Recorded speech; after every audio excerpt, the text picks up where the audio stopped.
এসির তলে বয়ে কইতাছে সংসদে আরামসে কইতাছে, পাম্পে কোনো সিরিয়াল নাই, কিছুই নাই। এই নাটক শেষ হইব, হয়তো বাংলাদেশে বিশাল একটা ভূমিকম্পে সব মরে যাক, নাহলে পৃথিবী ধ্বংস হয়ে যাক, এর আগে নাটক শেষ হইব না। কিন্তু এই নিয়মগুলা জাগো সুবিধা হওয়ার কথা, তাগো ঠিকই সুবিধা হইতাছে।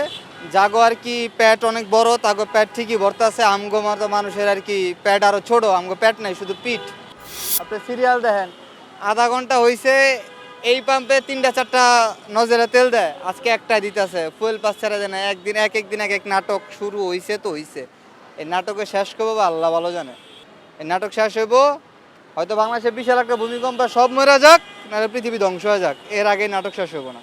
আপনার 5 ঘন্টা দাঁড়ায় থেকে যদি প্রত্যেকটা মানুষ তেল নেয়, খাওয়া নাই, লওয়া নাই, কি অবস্থা! এটা তো কোনো মানুষের কাতারে ভরতেছে না, আমরা তো গেছি রোবট। একদিক দিয়ে কইতাছে তেলের চাহিদা নাই, আরেকদিকে আমরা অনলাইনে দেখি মেঘনা ডিপোতে নাকি তেল রাহার জায়গা নাই, উপচে পড়তে আছে। ওইদিকে সরকারের কাছে তেল নাই, পাম্প খুলতেছে না।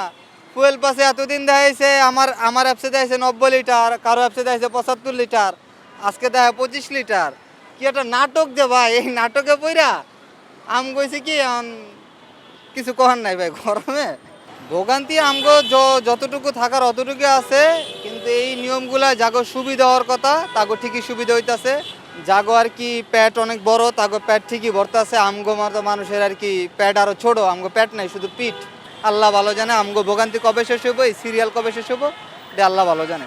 আল্লাহ সব দেয়, আল্লাহ বাকিটা বুঝে নেব। যার পকেট ভরার কথা তার পকেট ঠিকই ভরতাছে, যার পকেট খালি হওয়ার কথা তার ঠিকই পকেট খালি হইতাছে। জ্বালানি তেলের দাম বাড়বো, দাম বাড়াক। দাম আগে বাড়তে ছিল, মানুষ চলছে না, এখন দাম বাড়লে কি মানুষ মরে যাব?